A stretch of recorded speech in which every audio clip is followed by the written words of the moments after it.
What's going on? We back. Motor City Sports Talk in the building. It's your boy CJ Goodfella. One time we grinding. Make sure you subscribe button, hit the bell icon button.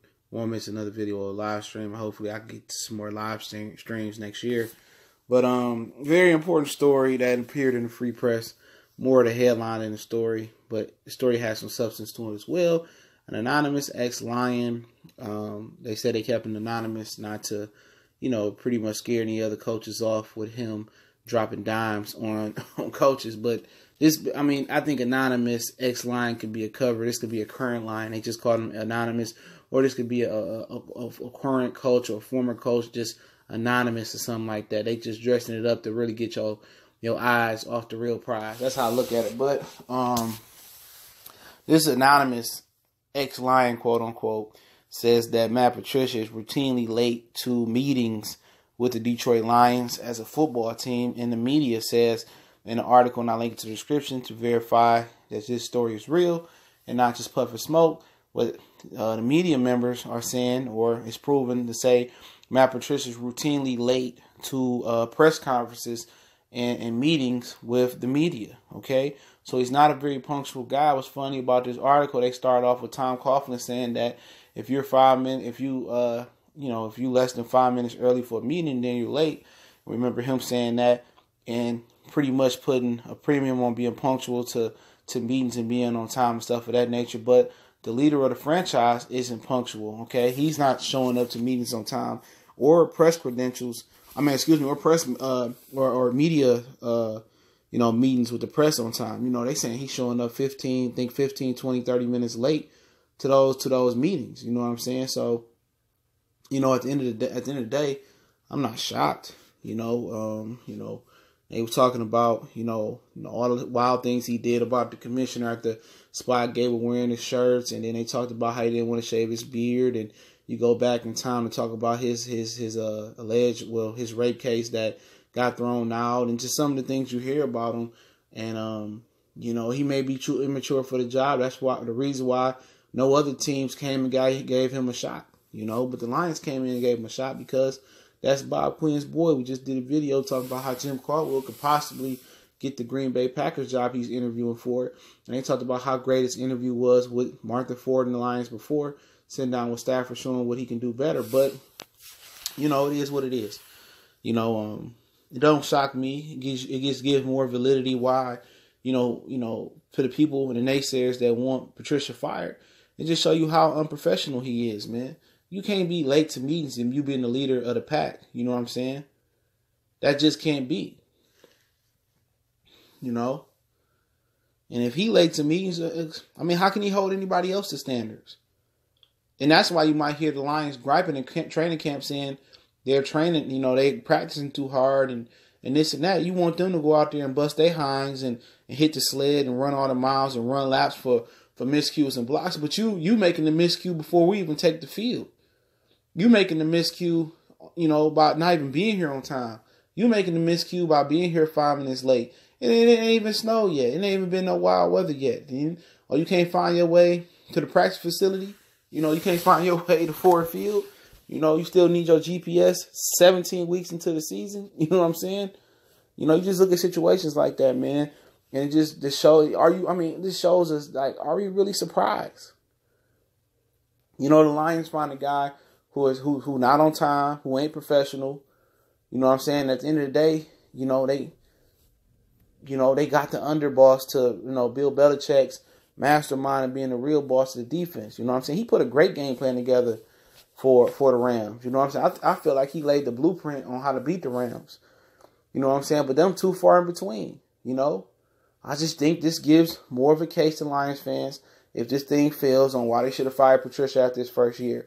You look over at Steve Wilkes with the Arizona Cardinals, the black coach down there, they're going to fire him at the end of the season, even though if the players want him to get another shot.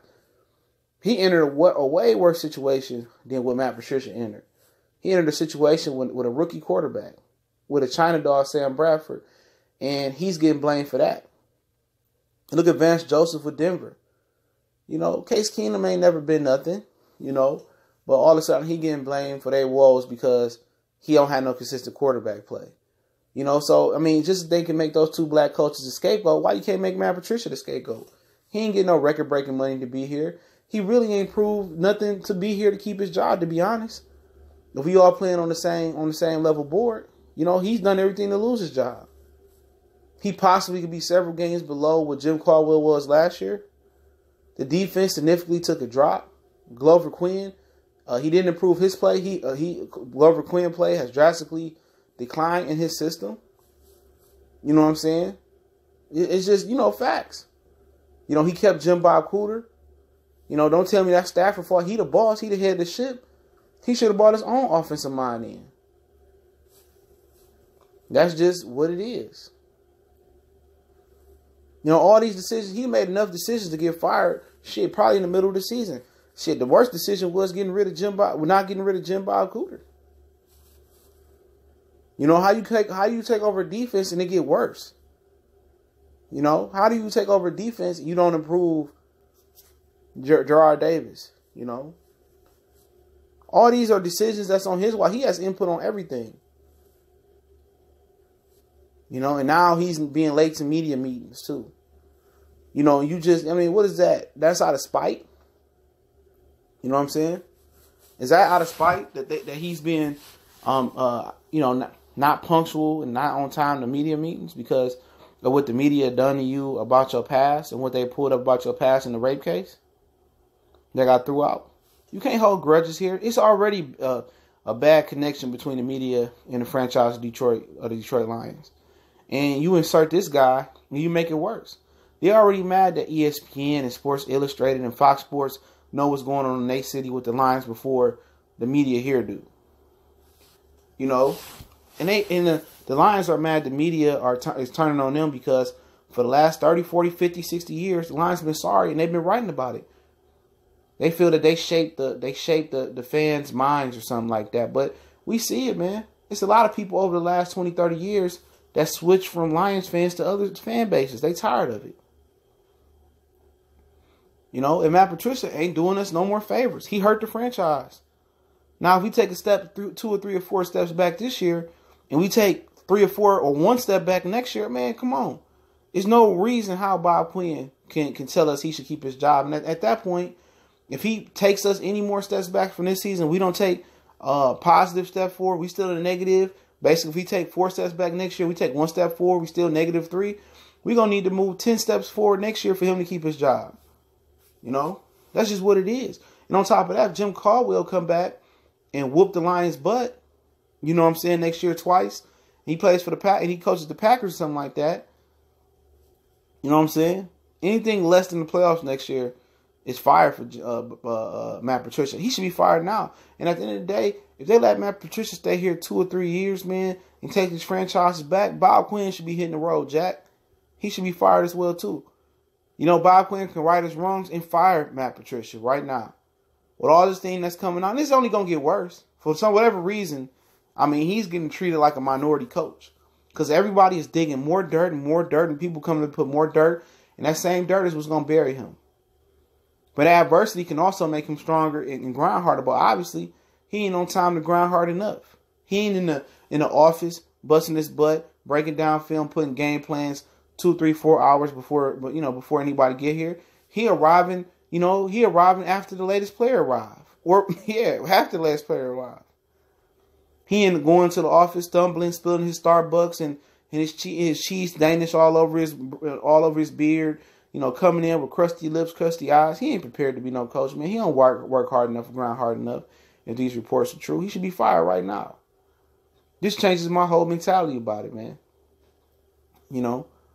But hey, people gonna overlook this and say it's nothing. He could be late to coach. You don't see no Super Bowl winning coaches being routinely late to practices or showing up late to talking to the media, man. But it is what it is, man. I'll link that story to the description. More City Sports Talk in the building.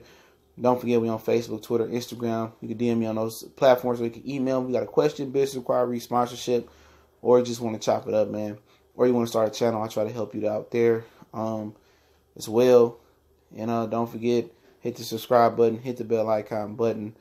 And won't miss another video. I want to go live more next year, man. My schedule was a little bit hectic this year. But make sure you go check out my other channel, Goodfellow Sports TV, for everything. But y'all know what it is. More City Sports Talk. Your boy CJ Goodfellow. We gone.